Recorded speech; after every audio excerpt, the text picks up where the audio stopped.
¿Qué tal, Marcos? ¿Qué tal, Dante? Un placer. Encantado, igualmente. El placer es mío. Mira, la verdad que tenía muchas ganas de entrevistarte porque incluso antes de que salieras de Vox, te seguía en las redes y, bueno, de hecho, en más de una ocasión pensé que tenía los días contados por los comentarios o porque incluso en algunas publicaciones que yo hacía, no sobre Vox quizá directamente, pero sí sobre sus amos, pues tú le dabas a me gusta y digo, bueno, pues me parece que si se pronuncian esos términos públicamente, Vox probablemente lo expulse, como acabó pasando, ¿no?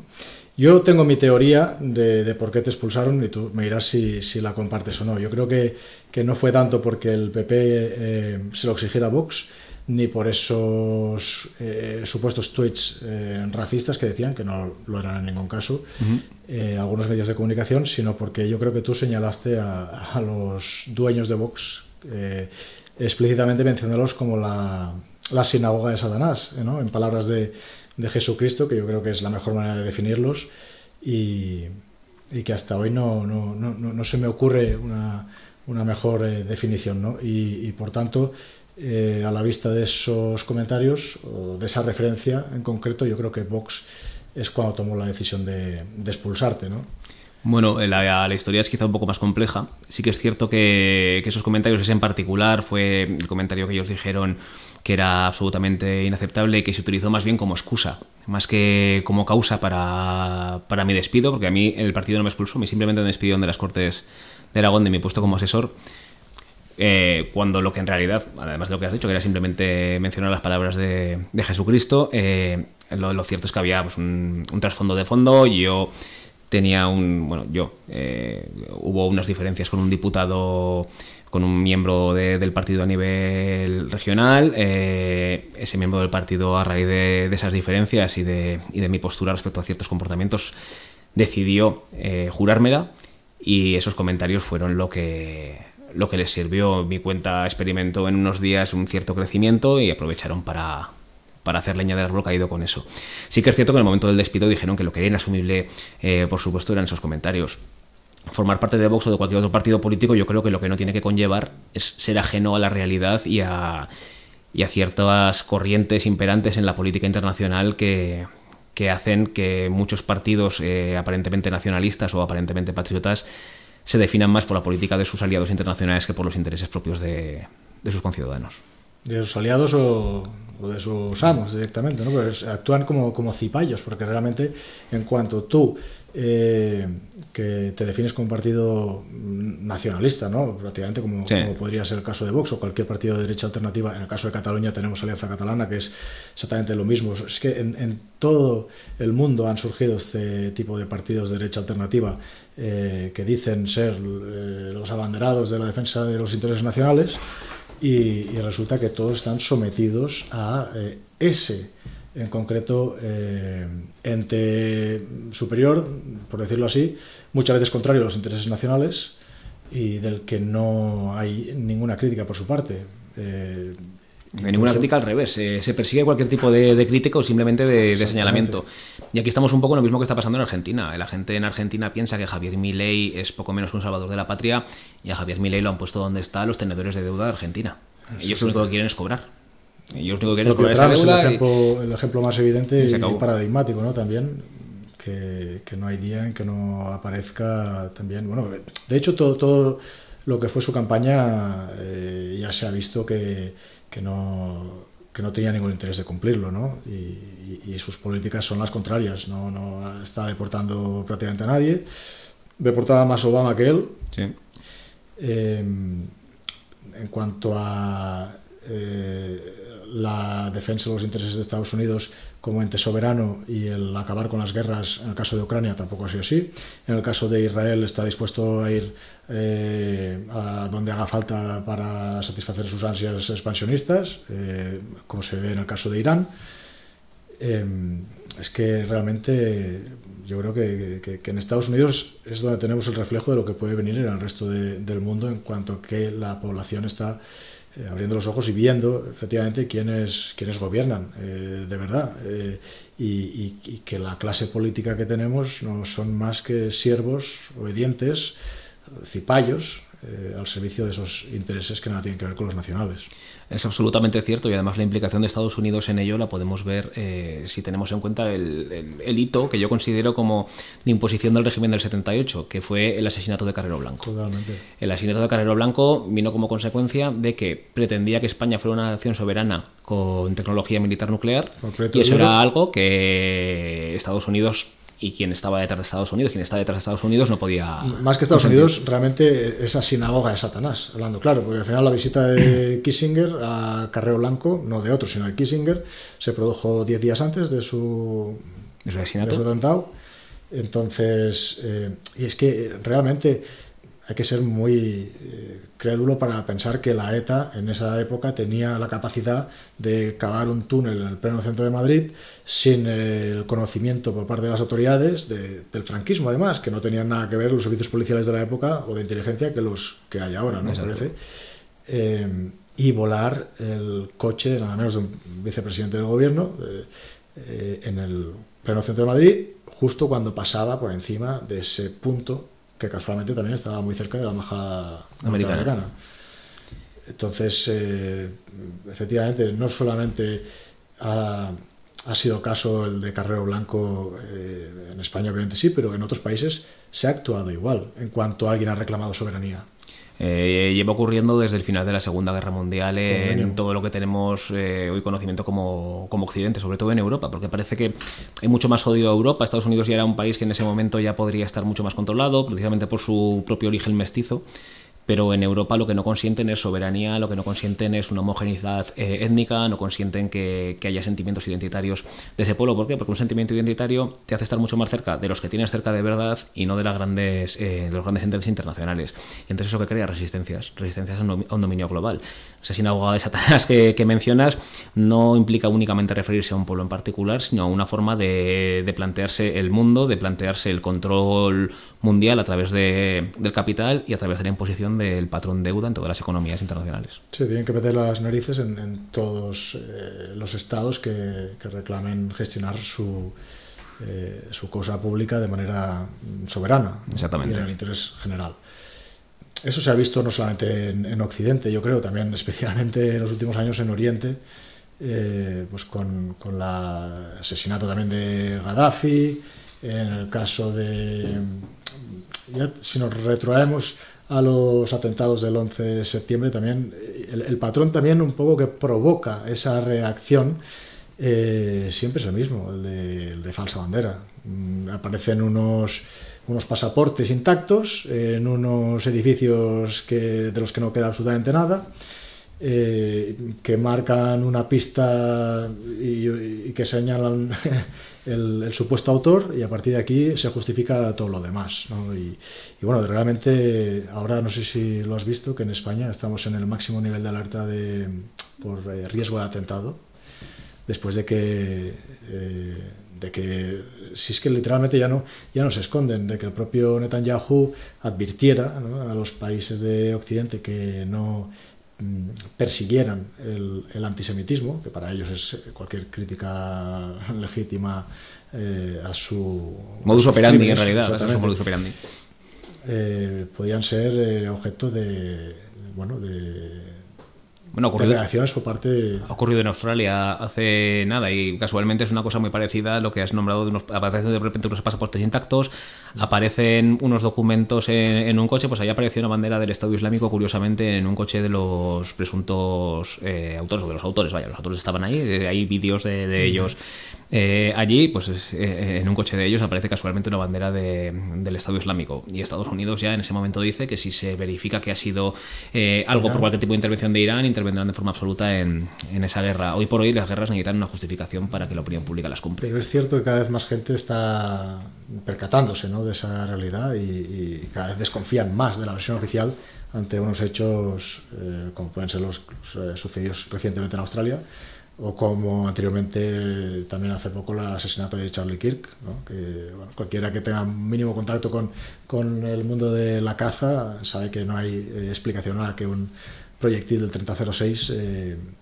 se ha retenido por el cuello o por la columna vertebral. O sea, es imposible, literalmente. Entonces, siempre hay una explicación con muchos fallos y que no se sostiene.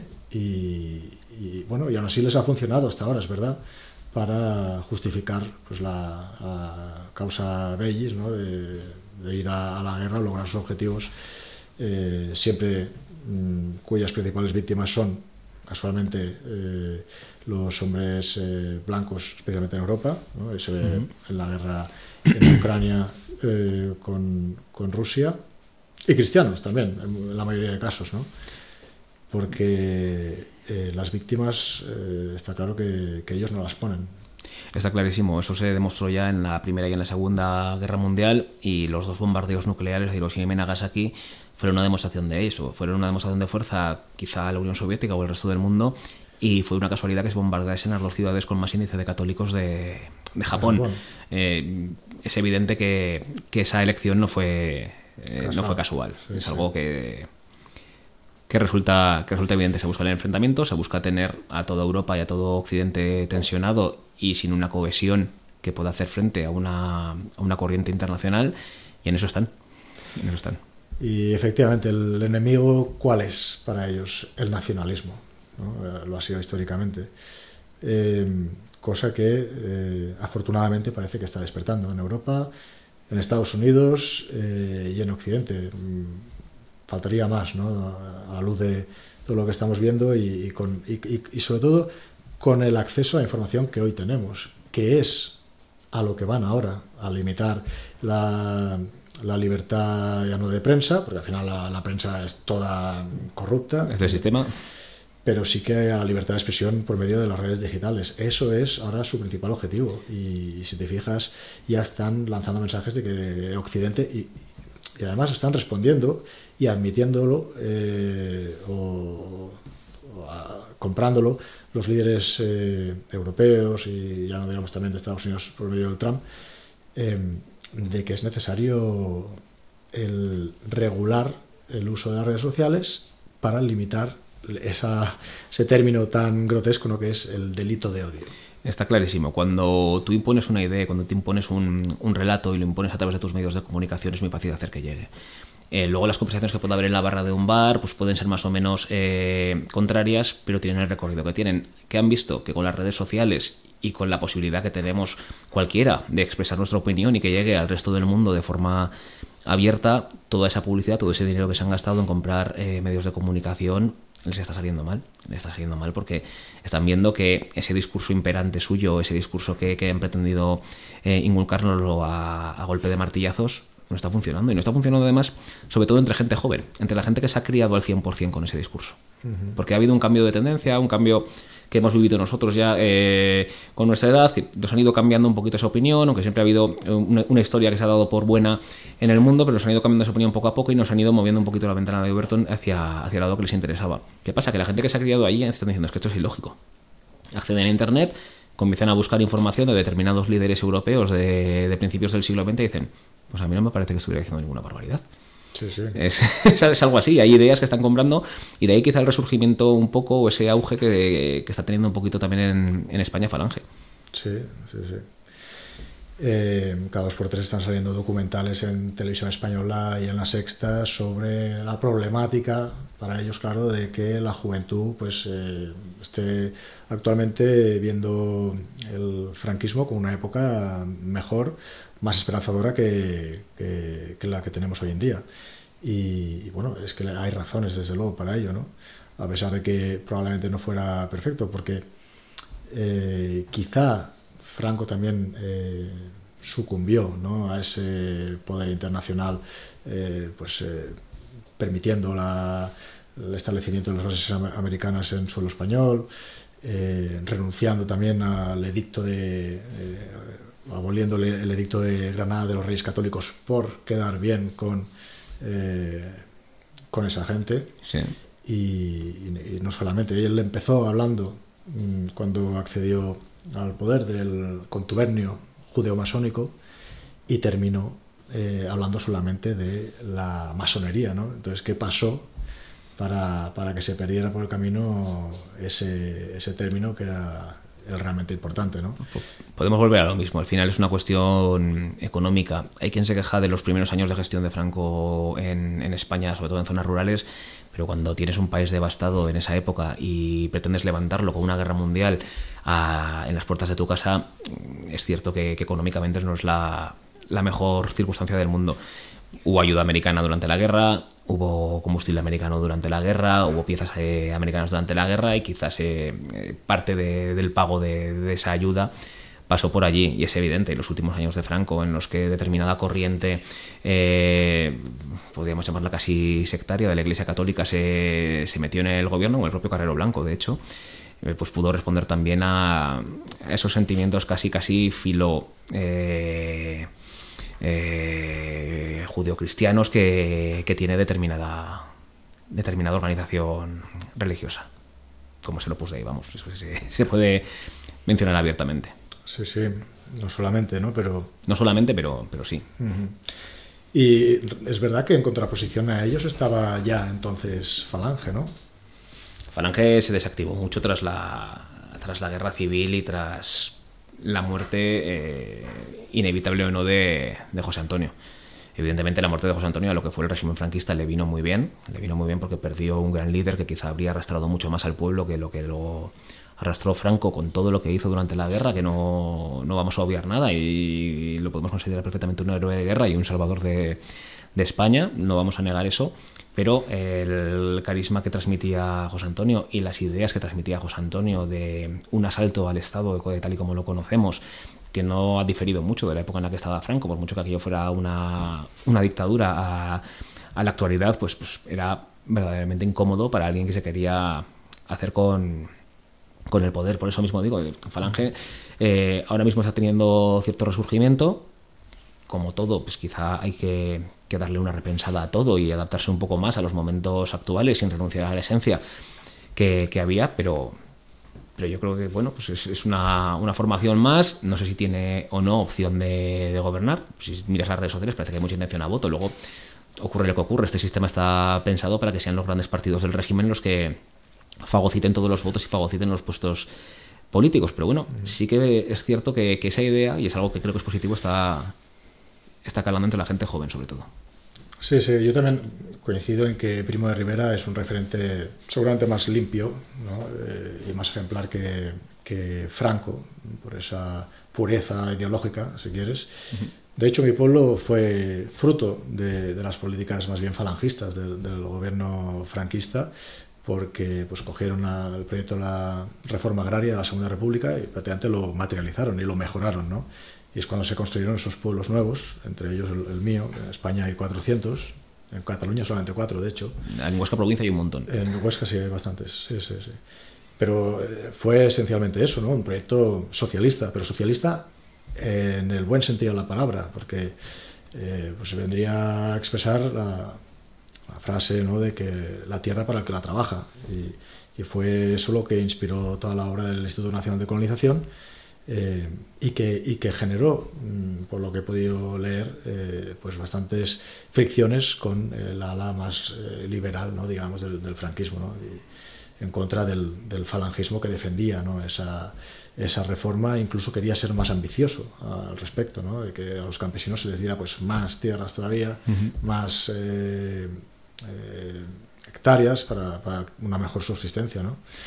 Hombre, es que no hay que olvidar que el falangismo bebe de las corrientes socialistas, pero socialistas nacionales europeas, del fascismo italiano y del nacionalsocialismo alemán, y se crea esa imagen con otra nomenclatura, porque era algo que se solía hacer el nacionalsindicalismo en España. Eso es algo completamente diferente a lo que se impuso después. Al final, pues el conservadurismo de Franco lo llevó por una corriente mucho más liberal, uh-huh, y mucho más reticente a todas esas reformas profundas que planteaba Falange. Exactamente, porque había la cuestión de las expropiaciones. Para repartir las tierras entre los agricultores había que expropiar. ¿A quién? Pues a los grandes terratenientes. Y claro, Falange defendía una cosa y pues ese sector liberal del franquismo la contraria. Por lo tanto, hablando de referentes, ¿no?, que son tan necesarios en la política y sobre todo en el momento en que nos encontramos en España, yo creo que la figura de Primo de Rivera es más interesante que la del propio Franco. Y también la de los Reyes Católicos, sin lugar a dudas, ¿no?, que fueron los que realmente apostaron por una política que hoy en día se podría considerar nacionalista, ¿no? O soberanista. Es el gran problema que tenemos en España. Hemos dejado que el régimen de 78 derive el término nacionalista exclusivamente a los nacionalismos regionalistas. Cuando el nacionalismo tiene nada, porque para empezar ni son ni han sido nunca naciones. Es una cosa que tenerla clarísima. Estamos hablando ya de que partimos ya de una gran falacia. Puedes llamarlos separatistas, puedes llamarlos como te dé la gana, pero no nacionalistas. Y vamos a llamarlo la derecha en España, que yo también soy partidario de que hemos ya superado el concepto de derechas e izquierdas y hay que ir a una tercera posición, hay que ir a una tercera vía. Siempre he sido reticente a utilizar el término nacionalista porque pensaba que estaba comprándoles la terminología a los catalanistas o a los vascongados. Porque el término tenía connotaciones negativas de por sí. Sí, le dio unas connotaciones negativas como consecuencia del final de la Segunda Guerra Mundial, porque claro, todo nacionalismo se consideraba malo. O sea, cualquier partido que no se alineaba con Estados Unidos y con el mercado internacional y con la gran banca internacional se consideraba nacionalista y entonces había que demonizarlo. Y lo metieron a fuego en la cabeza de la gente. Bueno, pues vas a ir a Alemania, vas a ir a Berlín para ver en lo que le han convertido. A pesar que luego no tenían ningún problema en pactar con el nacionalismo. Las derechas en España desde... No, por supuesto, acordémonos del pacto del Majestic, por ejemplo, y ahí no había... Nacionalismo malo, pero... Sí, pero el PNV estaba ahí, CIU estaba ahí. Pero si hay que pactar con ellos, se pacta, ¿no? Sí. O sea, quienes no pueden ser nacionalistas son los españoles, para la derecha. Exactamente. Para la derecha tipo PP o tipo Vox, porque realmente, a pesar de que juegan un poco a la confusión, ellos tampoco se definen como un partido nacionalista. O sea, actúan como lo que debería ser un partido nacionalista, excepto por el sometimiento y el cipallismo ante sus amos. Pero tampoco usan el término nacionalismo en sentido positivo. No, ni en positivo ni en negativo en realidad. Yo creo que es un término que lo tienen como un anatema y prefieren no mencionarlo por si acaso pasa lo que pasa. Lo cierto que es pues que también pues dentro del mismo partido pues hay gente pues, de una u otra ideología. Es decir, yo entré en Vox hace unos años porque pensaba que podía ser el elemento catalizador para alcanzar un cambio en España. Y luego pues, lo que te das cuenta, sobre todo ya cuando ves con perspectiva, una vez que estás dentro del partido a veces cuesta más verlo, eso es así. Es que quizá pues, se ha sistematizado. Si no nació ya como partido del sistema, que muchas veces ocurre. Te dan la disidencia controlada para que no haya una verdadera oposición o simplemente ha ido cambiando. El problema de los partidos políticos, como pasa muchas veces, es la dirección de los mismos y quién está detrás de ellos y qué políticas imponen para ello. Bueno, creo que Vox nació para ello, igual que el resto de la derecha alternativa internacional, en un momento dado en que la derecha, digamos, tradicional o clásica, tras la Segunda Guerra Mundial, no era suficiente para calmar los ánimos de la gente ante la hablando claro, ¿no? La sustitución étnica en los países europeos, pues se han creado esas alternativas, supuestamente alternativas, pero que todos obedecen al mismo patrón y que efectivamente no dejan de ser una herramienta para el control social, es decir, que no estalle una nación desde un punto de vista soberano o nacionalista. Basta ver los discursos de todos los partidos. Se oponen a determinado tipo de inmigración, pero solo a determinado tipo de inmigración. Nos venden, no, es que no queremos una inmigración descontrolada musulmana. Vale, pero yo tampoco quiero una inmigración ni descontrolada ni controlada. Yo tampoco quiero una inmigración americana, porque desnaturaliza mi país. No, es que hablan español, son hermanos espirituales. Pues hermanos espirituales para empezar no, porque suelen ser evangelistas.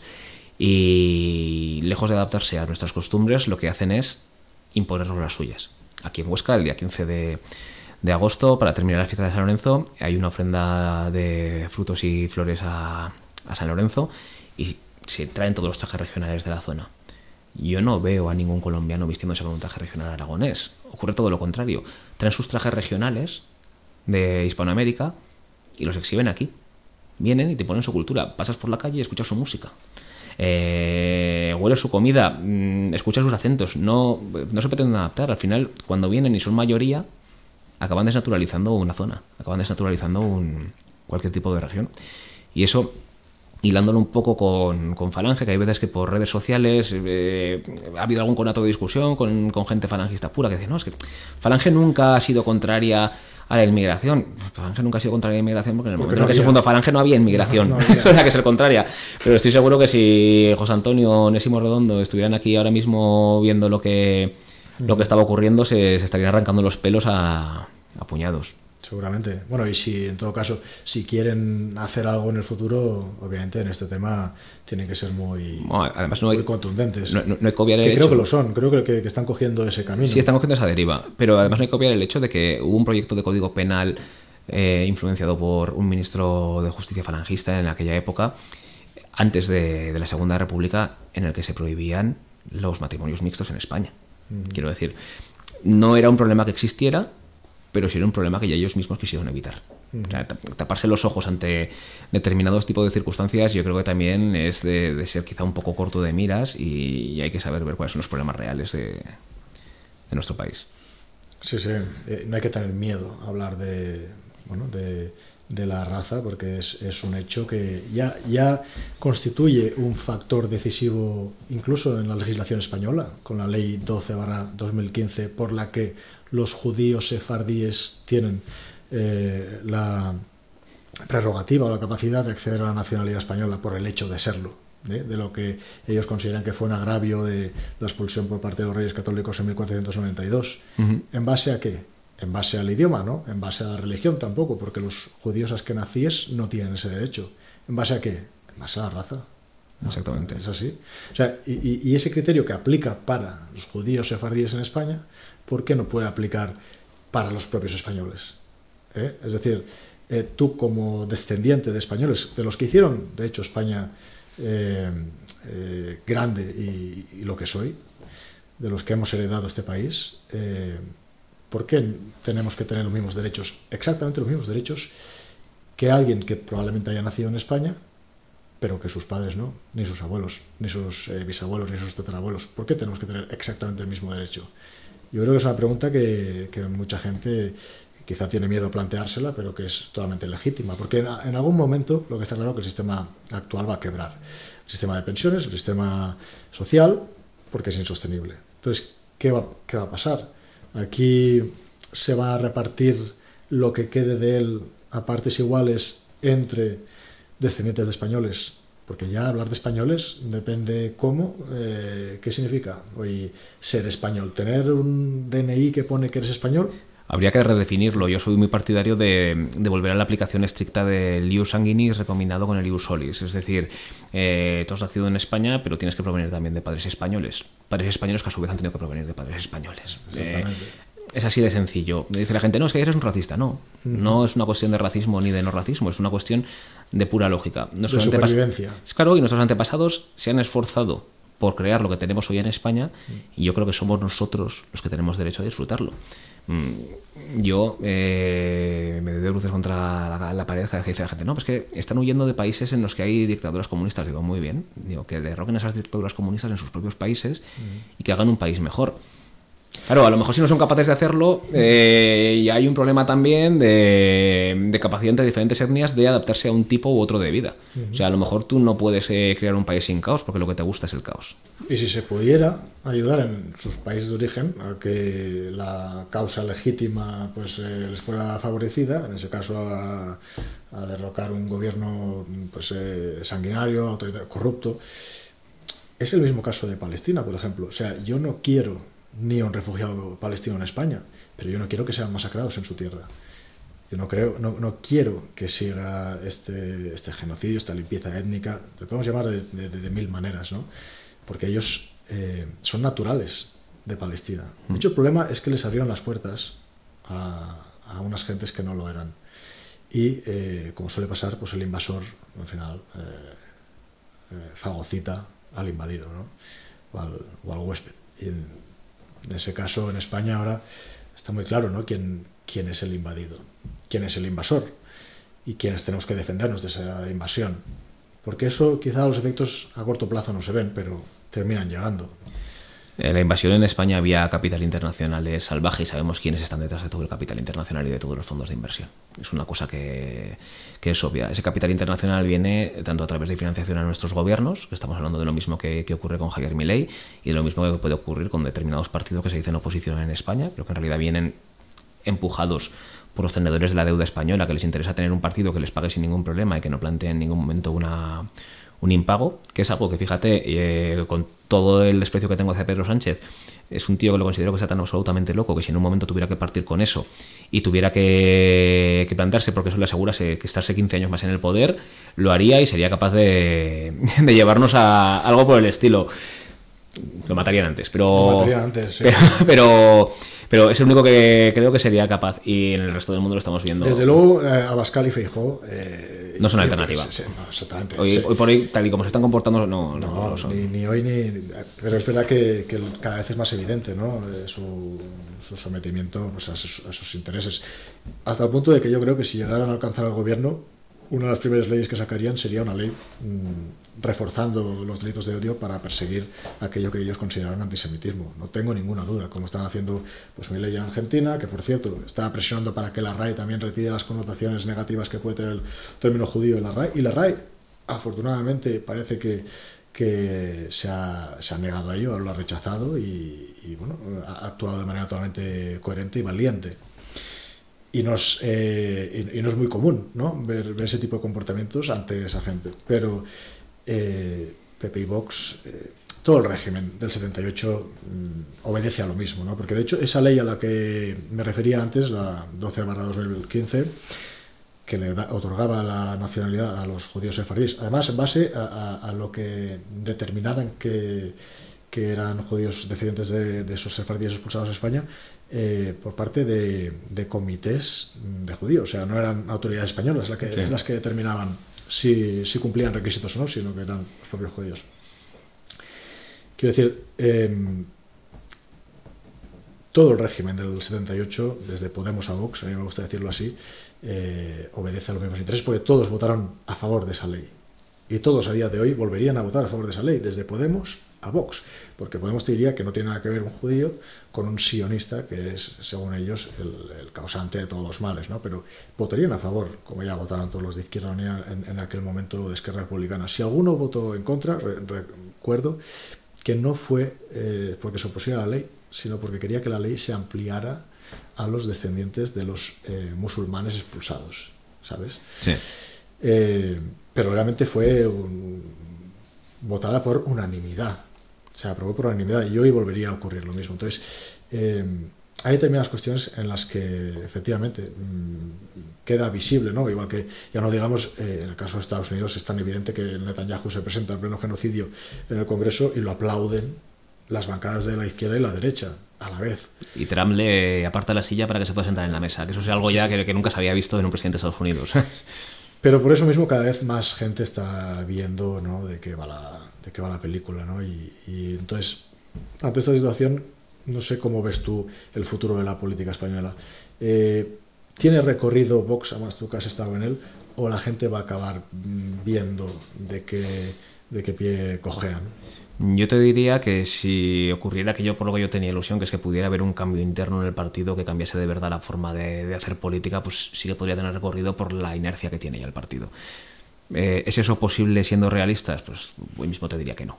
Te diría que no, y te diría que no por que el partido se ha integrado tanto en el régimen que ya forma parte de él y es uno más. O sea, podríamos hablar de que ahora mismo pues, es un partido más de la oposición, es un partido pues, que se considera incluso necesario por el régimen. Yo creo que hay muchas corrientes a lo mejor dentro del partido que dicen nos van a ilegalizar, no te van a ilegalizar, eres interesante, eres interesante, tienes que estar allí porque haces un contrapeso perfecto.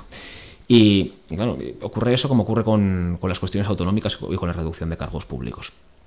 Es un partido que lleva a gala querer terminar con el sistema autonómico en España. Y yo vengo de trabajar como asesor en las Cortes de Aragón, o sea, quiero decir, yo soy el primero que ha estado trabajando allí. Pero cuando tienes a tanta gente metida del partido y sobre todo cargos, ¿tú cómo vas a plantear el salirte de ese tipo de instituciones? ¿Cómo vas a plantear modificar el régimen? ¿España tiene salvación? Sí, España tiene salvación, pero lo que hay que hacer es reconquistar el Estado, cambiar por completo el modelo, exterminar el régimen del 78 y empezar desde cero. ¿Eso es sencillo? Por supuesto que no. ¿Eso es agradable? Por supuesto que no. ¿Eso nos va a tener en un buen lugar con el panorama internacional? Por supuesto que no. Pero o lo hacemos o tenemos los días contados. Y además yo creo que lo tenemos que hacer aquí, en el resto de Occidente, como mínimo del que formamos parte, ¿no? Y está dando a entrever que, bueno, que en otros países están moviendo ya algunas cosas para que eso sea así. Pero viendo el tema de Vox, es que es tan evidente que forma parte del régimen que ellos, si te fijas, su discurso es de crítica limitada a lo que ellos consideran el bipartidismo, dejando al margen la corona, por ejemplo, ¿no? Que es un elemento fundamental del régimen del 78, sí.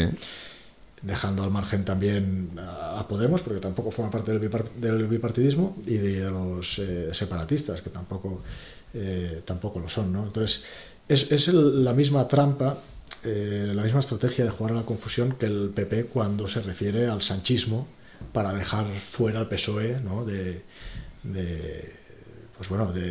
su estrategia política, porque ellos tienen pactos con el PSOE en Europa, porque saben que en el momento que queda Sánchez volverán a pactar con el PSOE, incluso porque quieren pactar con el PSOE a nivel autonómico. Por eso hablan del sanchismo. Pasa que en el caso del PP es muy evidente, la gente ya lo ve.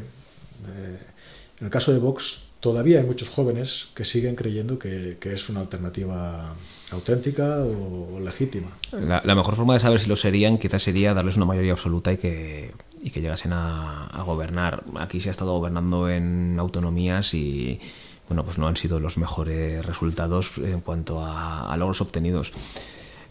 Plantearte como alternativa cuando lo que estás haciendo es pedir que los gobiernos autonómicos lleven a cabo modificaciones legislativas para las que no son competentes, deja mucho que desear. Es una de las grandes banderas de Vox. Es decir, hemos exigido al gobierno de Aragón, por ejemplo, que evite la llegada de Menas. Eso no es competencia del gobierno de Aragón. No, pues en Cataluña lo han hecho, pero no porque sea competencia de Cataluña, sino porque al gobierno español, que depende de los partidos independentistas catalanes, le ha interesado aceptar una pretensión de esos partidos. Pero no porque sea competente la Generalidad de Cataluña, porque no lo es. Entonces, cuando estás haciendo ese tipo de políticas, lo que demuestras es que o no tienes un fondo político de verdad, porque cuando se están planteando reformas, sobre todo reformas en vía impositiva, ¿no? Vamos a eliminar determinados impuestos, cosa que a mí me parece estupendo. Vamos a eliminar determinados impuestos. Muy bien, ¿cómo vas a gestionar esa eliminación de impuestos? Porque también hay que reducir mucho el gasto.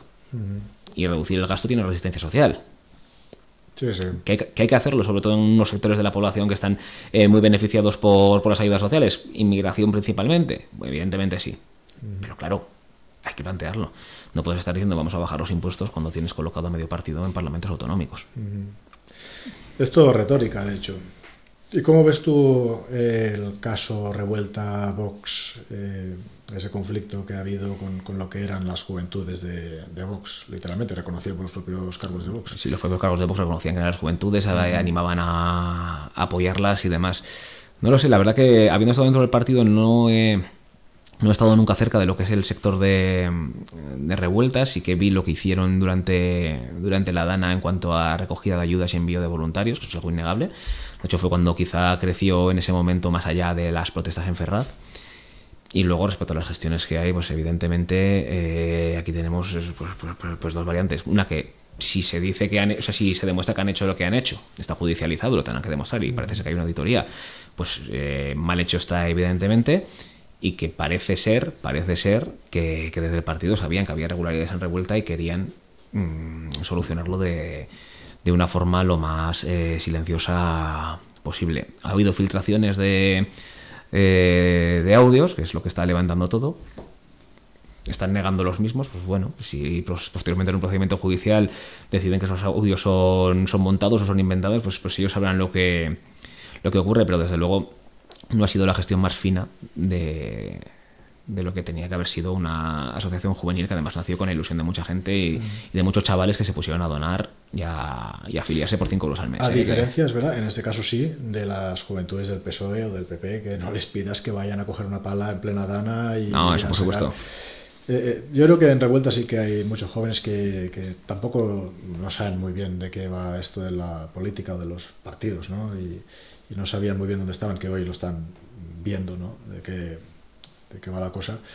De buena fe, que quizá bueno, sea su manera de despertar ante lo que es el régimen del 68, en este caso en Vox en particular, y puedan también formar parte en el futuro de una alternativa real que esperemos que sí que surja en España, ¿no? Porque de lo contrario está claro que sobre todo las futuras generaciones lo van a tener mucho más complicado de lo que ya lo hemos tenido la nuestra. Por ejemplo, ¿tú qué edad tienes? Si no... Yo tengo 39, yo soy del 86. Pues somos de la misma quinta. Estupendo. Nosotros ya lo hemos tenido, hemos vivido varias crisis, ¿no? Desde Sí. el 2007, cuando más o menos ya salíamos de la universidad, nos encontramos la primera crisis económica. O sea, no lo hemos tenido fácil. Nuestra generación, desde luego, mucho más difícil ya que la de nuestros padres, creo. Evidentemente. Pero las generaciones que vienen, que salen ahora de la universidad, que alcanzan la mayoría de edad, bueno, iba a decir que no son conscientes del mundo que les espera, pero creo que sí que lo son. De ahí las estadísticas, ¿no? Son los más, según los medios de comunicación, extremistas, pero yo entiendo que no, que son los jóvenes los que tienen una mayor percepción de la realidad. Uh-huh. Y ya no digamos los que suben, los niños, ¿no? que tendrán pues, la mayoría de edad en 10 o 20 años. El futuro que les espera, viendo lo que ha cambiado España en 20 años. No se parece absolutamente nada a la España de nuestra infancia. No se parece en nada, lo decía Alfonso Guerra y lleva razón. A España no lo va a conocer ni la madre que la parió. Y al final han conseguido eso. Ellos fueron los precursores de todo esto que estamos viviendo. Respecto a Revuelta, todos esos jóvenes que dices tú que se metieron con más ilusión que otra cosa y más ganas de apoyar, a mí me emocionó Revuelta, porque Revuelta al final lo que te mostró es que había una juventud, yo creo que se puede decir perfectamente, que con un sentimiento nacionalista muy fuerte, con un sentimiento de solidaridad muy fuerte por su gente, que estaba dispuesta a hacerse kilómetros, a dormir en un coche y a ponerse a palear barro allí donde fuera y donde hiciera falta, porque había otro español que lo estaba pasando mal. Han chocado y ahora están viendo lo que es una guerra política de revuelta contra Vox, o de un sector de Vox contra otro sector de Vox, o lo que pueda ser, y se están dando un poco de cuenta de lo que es el sistema político español, que es el gran cáncer. O sea, al margen del resto de partidos, el gran cáncer es el sistema que tenemos, el régimen del 78, que es lo que pudre absolutamente todo. Y sí, las generaciones que vienen van a pasarlo muy mal. Si nosotros ya... Van a pasarlo muy mal si los que estamos en la obligación de revertir esa situación, que somos los adultos, Exactamente. en este caso tú y yo y tantos otros, no hacemos nada. O sea, tenemos la obligación moral, porque estamos en la edad, además, de hacerlo, ¿no? Todo lo posible. Tenemos ya cierta experiencia, todavía somos relativamente jóvenes, por tanto tenemos que servir a nuestro país, ¿no? Sobre todo por el futuro de... Es una obligación moral. Exactamente. Y las críticas que vienen ahora a la generación boomer vienen precisamente por eso. Ha habido una generación que vivió el milagro económico español, que lo fue, y vivió una época de vacas gordas muy fuerte, y que se preocupó única y exclusivamente de ellos mismos y de vivir con el máximo de beneficios sociales y económicos, sin pensar en el futuro y en que todo lo que sube baja, porque al final la economía fluctúa. Yo no les voy a criticar a los boomers el hecho... ellos han trabajado muy duro, eso sí, ¿no? es innegable, ¿no? La generación de nuestros padres, pero es verdad que ellos también, es verdad que después de la Segunda Guerra Mundial se vieron sometidos a un proceso de adoctrinamiento como el que no ha habido otro, ¿no? Empezando por Hollywood y terminando por las terminales mediáticas del régimen del 78, ¿no? Entonces, combatir eso en esa situación y circunstancias era muy difícil, porque la victoria en la Segunda Guerra Mundial por parte de esas élites fue tan avasalladora, tan contundente, que era muy difícil, ¿no? el combatir esa realidad.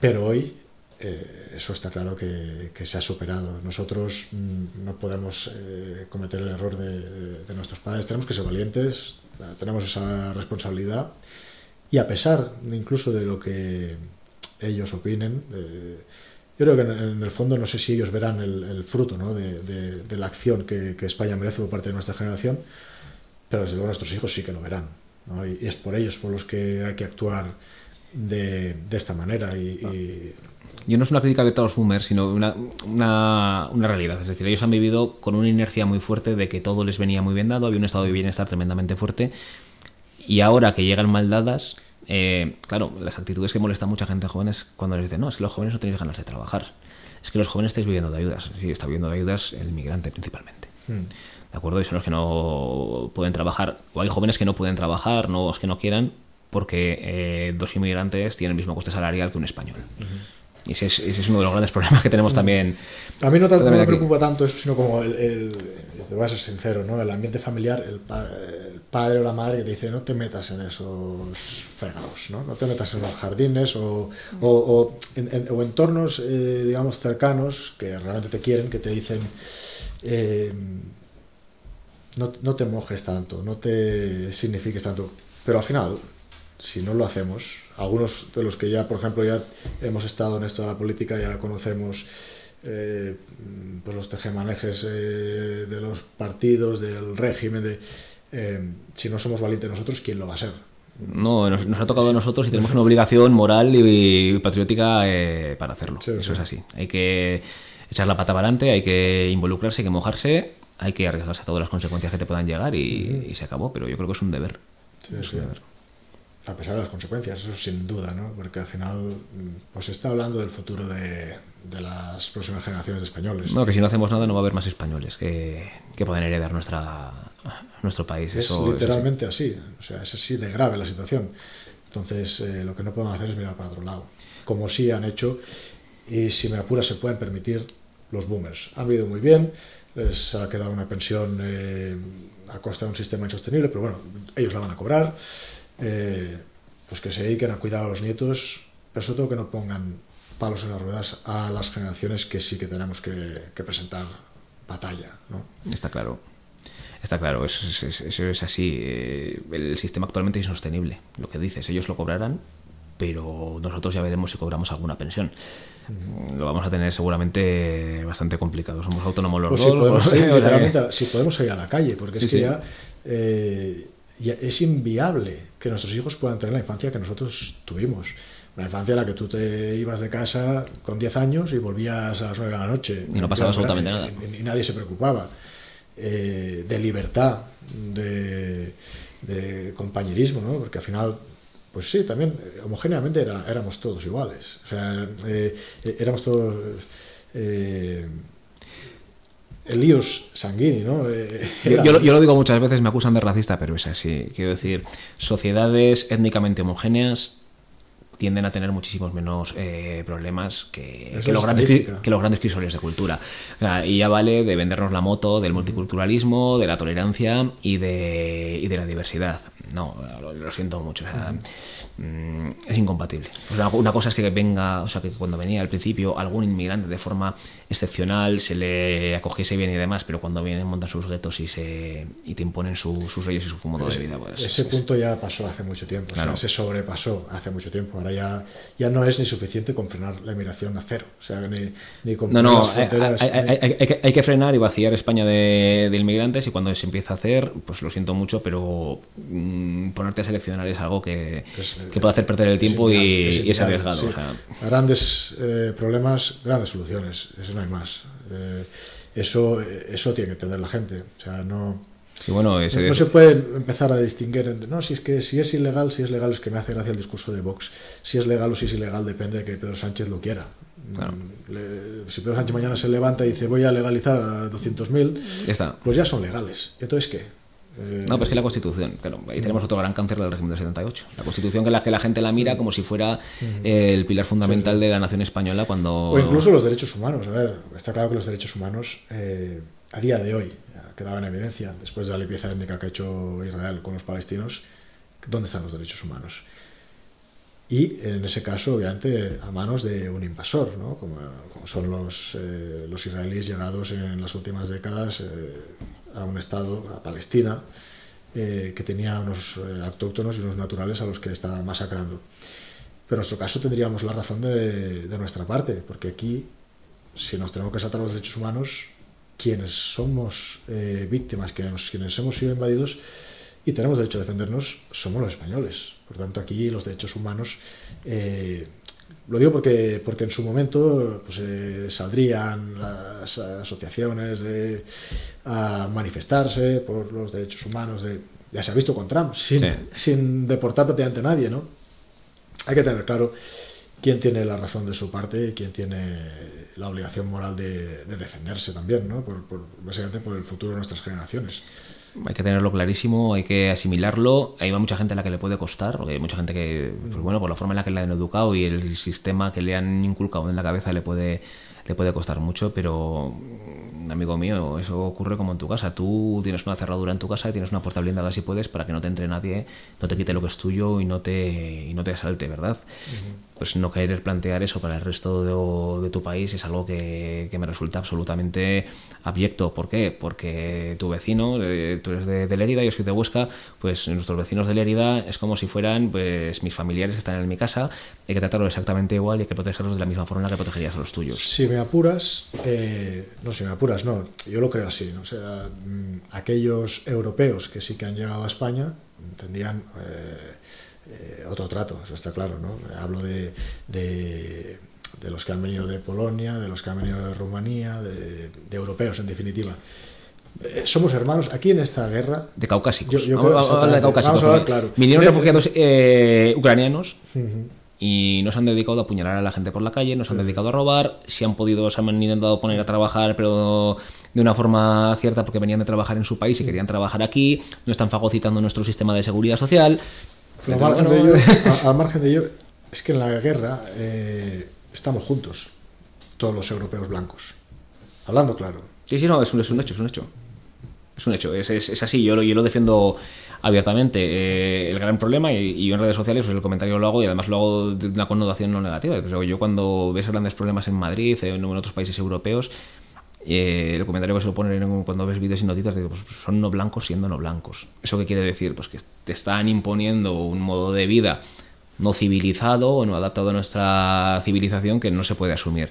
Tú cuando vas por la calle y miras alrededor, viendo a quién te sientes seguro, pues viendo una calle en la que hay una homogeneidad, en las que todos son como tú, en las que todos se parecen, en la que son como eran tus abuelos.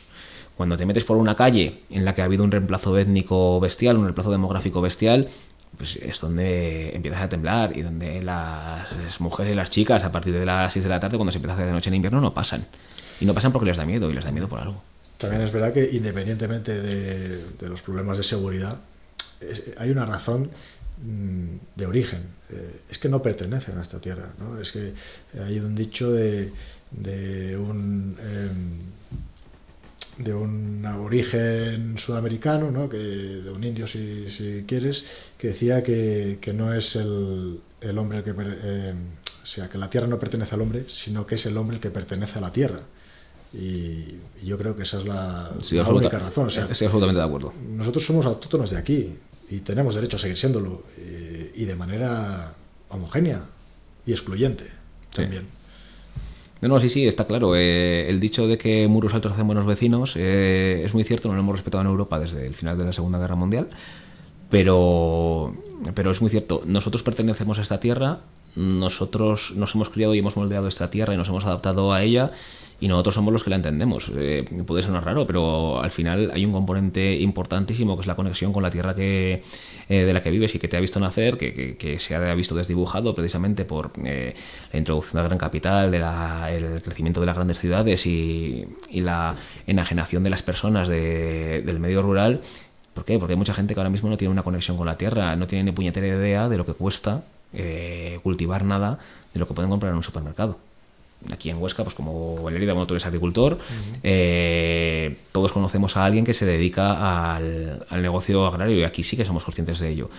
En Madrid hay mucha gente que va por allí y no ha visto un pollo que no sea el que está envasado ya en el lineal del supermercado.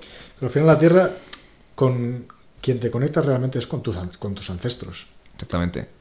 Porque tú cuando trabajas la tierra y cuando vives de ella, cuando la disfrutas, ya no lo de trabajarla, pero aquí en Huesca, cuando sales a andar por el monte y te vas a hacer senderismo, tú estás haciendo lo mismo que hacían tus padres, lo mismo que hacían tus abuelos, y estás disfrutando lo mismo. ¿Por qué? Porque lo hayas marcado genéticamente. Exactamente. Es así. Es así, lo hayas genéticamente marcado. Haremos si quieres.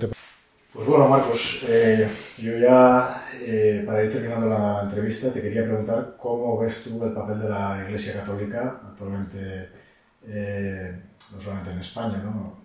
En el mundo, pero es una posible aliada en esta lucha por la soberanía, por el futuro de las próximas generaciones, o nos vamos a encontrar con una Iglesia, como a menudo parece, más bien a favor del invasor y en contra del autóctono.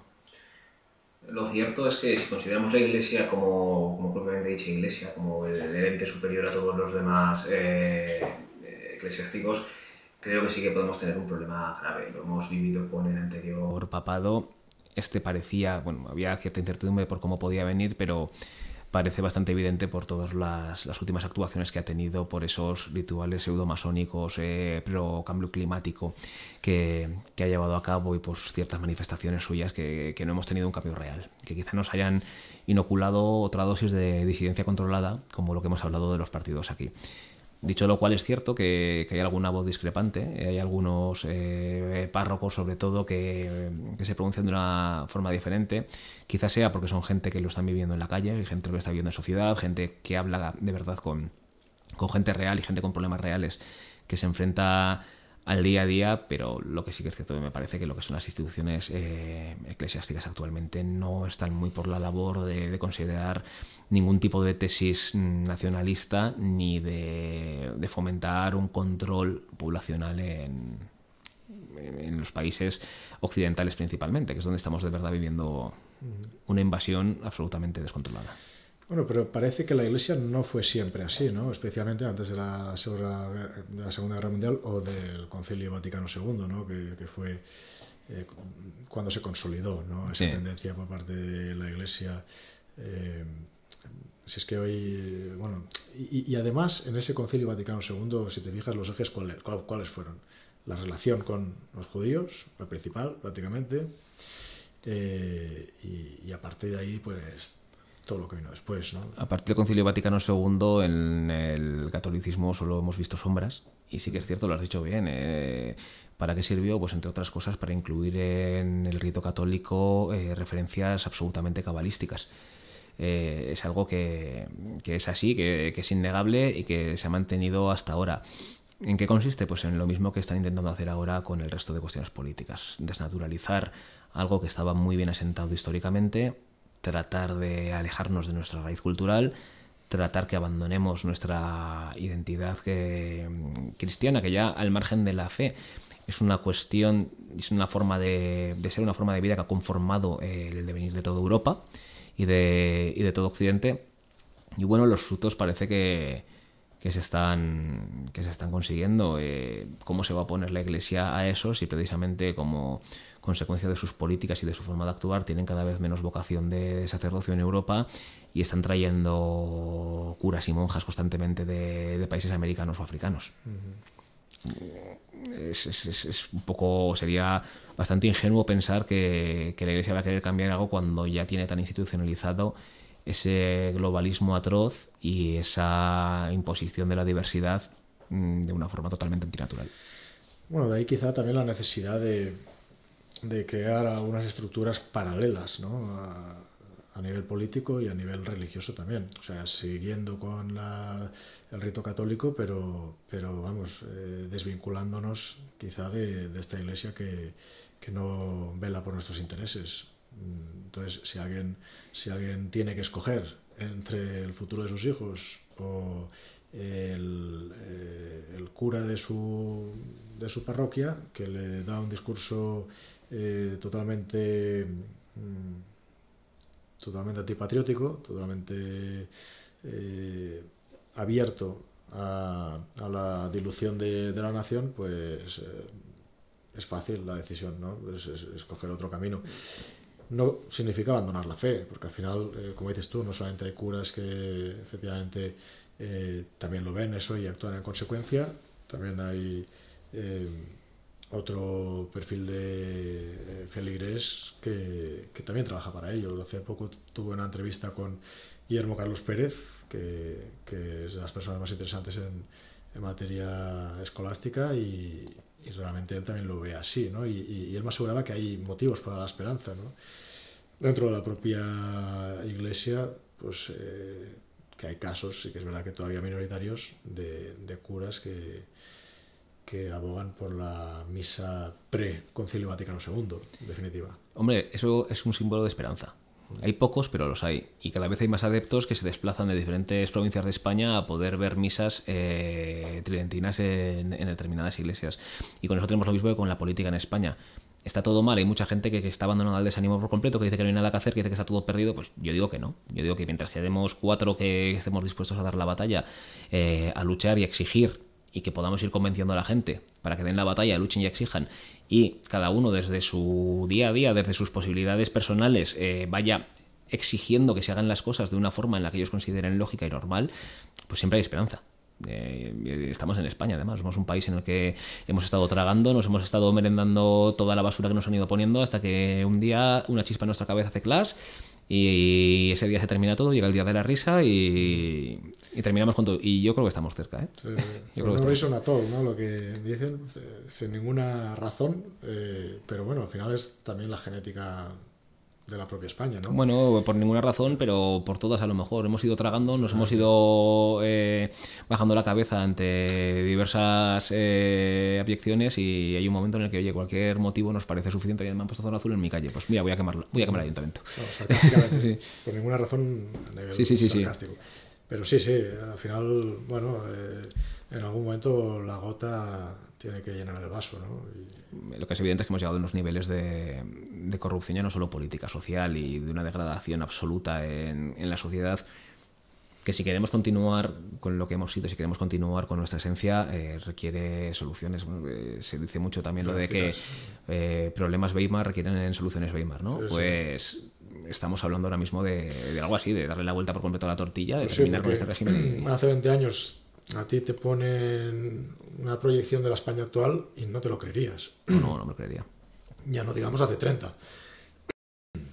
No tiene absolutamente nada que ver la España actual con la España de los 90 que vivimos nosotros, que igual ya estaba la simiente, ¿no?, del mal, ¿no?, seguramente, pero la degradación ha sido... Nos tenían que preparar para querer un determinado nivel de vida en el que no íbamos a estar dispuestos a trabajar en determinados puestos de trabajo, íbamos a asimilar de forma normal que venían inmigrantes de forma descontrolada. La simiente ya estaba, evidentemente. Sí. Lo que está claro también que al final pues hay un motivo para la esperanza, y es que es inevitable y incuestionable que los jóvenes hoy en día creen que antes sería mejor. Es decir, que la sociedad del pasado no era diferente, sino que era mejor. Y esa es la clave de todo, ¿no? Entonces, si lo de antes tenemos claro que era mejor, hay que mirar de volver a lo de antes. Es igual que uno que se recupera de una enfermedad. Hay que volver a estar sano. Se puede volver a estar sano. Pues en este caso, España tiene que volver a ser España. Hay que hacer lo que haga falta y volver a ello. Cuando hablas con gente te dicen, es que lo que estás planteando es una locura, porque es que ahora intentar reindustrializar España y volver a un sistema con patrón trabajo con el mercado global es una locura, porque ¿qué pasa? ¿Que no vas a poderte comprar un producto chino? Si yo no digo que yo no me quiera poder comprar un producto chino, yo lo que no quiero es que el producto que se fabricaba en España hace 40 años lo tengan que fabricar en China, porque esa empresa que fabricaba en España, que daba trabajo a españoles, la ha comprado una empresa con capital internacional y prefiere irse a deslocalizar el puesto de trabajo porque le sale mucho más barato producir en la India, en Pakistán, en China o en algún otro país. Bueno, y al final que no todo es el dinero o la economía. Hay otras muchas cosas en una nación que también deben ser importantes, ¿no? Que es eso también, pues la cultura, el compañerismo, ¿no? Esa sensación de mirar a tus vecinos y saber que formas parte de una unidad con ellos. Y bueno, y eso es realmente el principal peligro, ¿no? Porque eso en un momento dado puede ser irreversible, eso sí, pero es por ello que las soluciones tienen que ser drásticas. Tienen que serlo, y aquí estamos a tiempo. Hay naciones, Estados Unidos, por ejemplo, ya nunca nació quizá desde un punto de vista excesivamente unitario, porque fue una mezcla de varias, aunque bien todos caucásicos, bien todos europeos, pero fue una mezcla de varias culturas, sobre todo lo que es Norteamérica. Pero allí solo hay que ver, este año salían muchos vídeos en Twitter del día de Halloween, en el que dejaban los dulces en la puerta, y en Estados Unidos todo el mundo tiene la cámara en la puerta de su casa, y se veía que llegaban los niños, y es una cosa decirlo, llegaban los niños blancos, cogían un dulce y se iban, y se veían que estaba vacío, a lo mejor incluso vaciaban parte de su bolsa en el bol que había, y entonces se iban. Llegaban las familias de no blancos, negros, latinos y demás, llegaban y se llevaban, si podían, hasta el bol. Se llevaban todo. ¿Por qué? Porque es su forma de vivir, y esas familias seguramente sean la tercera generación de negros estadounidenses. Quiero decir, no te hacen nacer allí y ser de tercera generación mejor nacional, porque tú en realidad nunca has tenido que ser un nacional de ese país porque no perteneces al mismo. No perteneces a ese pueblo. Sí, sí. De todas formas, yo sigo pensando que el tema de la seguridad deberíamos dejar al margen. Es evidente que hay una... No, pero hablo de integración. Quiero decir, tú no puedes convivir con quien no es como tú. En el sentido de que no vas a ver la vida del mismo modo que ellos, no la van a ver igual que tú, y al final eso va a colisionar en algún punto y va a causar problemas. Ya no hablo solo de seguridad, sino de cultura y de prioridades. Si tenemos más no blancos que blancos en España, pues al final conseguiremos que no tengamos ópera porque no les interesa, que no tengamos ballet porque no les interesa, y que no haya manifestaciones verdaderamente cultas de arte porque no les interesa. Sí, sí, pero yo creo que cuando alguien, tú hablas en esos términos y lo fácil es decirte, no, es que tú eres un racista, tú eres un supremacista, tú eres... A mí cuando me dicen eso, yo les digo, si quieres yo te admito incluso la superioridad de los negros sobre los blancos en determinadas materias, por ejemplo en las carreras de velocidad, incluso en fuerza, si te lo admito, y en lo que quieras. Yo lo único que te digo es que Europa pertenece a los blancos, o sea, somos los naturales de aquí, y aunque sean, te compro que son superiores, no pertenecen a esta tierra y por tanto deben estar en su tierra, y es tan sencillo como eso, al margen de estadísticas, al margen de índices de criminalidad, en definitiva, cada uno en su tierra, de donde es natural. Sí, estoy absolutamente de acuerdo. Cuando te dicen, no, pero que se vayan los que no trabajen y los que delinquen, no. O sea, lo siento mucho, yo no quiero a ninguno. El extranjero que venga por turismo, que esté los días del visado, que le hemos invitado a estar aquí, y cuando se terminen, un seguimiento bastante exhaustivo para comprobar que se sube un avión y se vuelva a su país de vuelta. Es así de sencillo. España ha funcionado muchos años así, Europa ha funcionado muchos años así, y no ha habido ningún problema. Y cuando se han generado problemas, es muy sencillo verlo. En Alemania los grandes problemas que se generaron con carácter propio en la Segunda Guerra Mundial vinieron como consecuencia de que Francia, para humillar a los alemanes, dejó multitud de soldados africanos en Berlín destacados. Porque dijeron, vamos a humillarlos, como tienen ese sentimiento prusiano suyo de creerse superiores, vamos a dejarle aquí a nuestros soldados africanos. ¿Qué ocurrió? Pues que aquello degeneró muy rápidamente y la chispa se volvió a encender porque no se había terminado de apagar ese rescoldo. Y ahora mismo yo creo que estamos así en muchos países de Europa, porque países que no tengan esta problemática tan atroz, yo creo que está Polonia y Hungría y poquito más, y aún así esos países al final siempre acaban sometiéndose también a quien se acaban sometiendo. Porque parece que si no, te cortan cualquier tipo de flujo de financiación internacional y te fastidian, pero es así. Lo que está claro también que las autoridades cipayas van a usar el cajón desastre que es el delito de odio para silenciar, ¿no?, a todo el que se levante ante esa injusticia. Solo hay que ver Reino Unido, ya están en ello. Bueno, no solamente, sí. Pero allí es una forma muy, muy exagerada. Están yendo a buscar a la gente a casa por un tuit. Por un tuit, sí. Por eso yo creo que cualquier alternativa política que se plantee debe llevar como uno de sus puntos principales en la supresión de cualquier tipo de delito de odio. Y al que le pique que se rasque. Sí. Es tan sencillo como eso.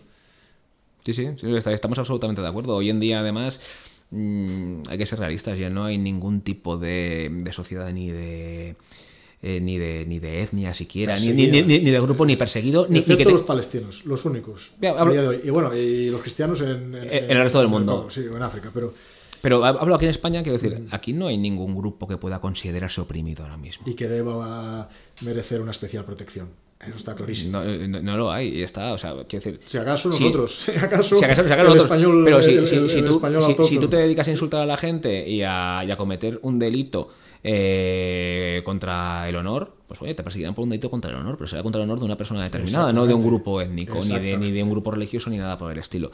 Estoy absolutamente de acuerdo contigo en cuanto a la eliminación de delitos de odio. ¿Qué pasa? Que en esos casos quien sale perdiendo es quien sale perdiendo. Bueno, eso es su herramienta de control. Es su herramienta de control ante el auge de la libertad de expresión en las redes sociales. Claro. Y tienen que acabar con ello. Sí. Es como lo del chiste, ¿no? Había una viñeta que salía uno pegándole puñaladas a otro y le decía uno, pero deja de pegarle puñaladas, y decía, pues deja de llamarme asesino. Pues es lo mismo. Al final estamos en eso. Se puede criticar a quien se puede criticar. Que los delitos de odio se persiguen con más severidad que un asesinato o que un homicidio, dile imprudente si quieres. Un tío se lleva por delante, me da igual el origen, a un ciclista, por ejemplo, yendo bebido por la carretera, y su pena seguramente será inferior al que ha puesto un tuit cagándose en cierto colectivo. Está clarísimo.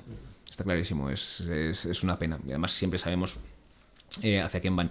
Lo cual también es curioso, por ejemplo, porque cuando a determinado partido político que se ha caracterizado precisamente por no tener una política excesivamente suave en redes sociales, cuando lo comienzan a criticar en masa con motivo de determinados actos, enseguida acuden a los juzgados diciendo, oye, es que me has dicho qué tal.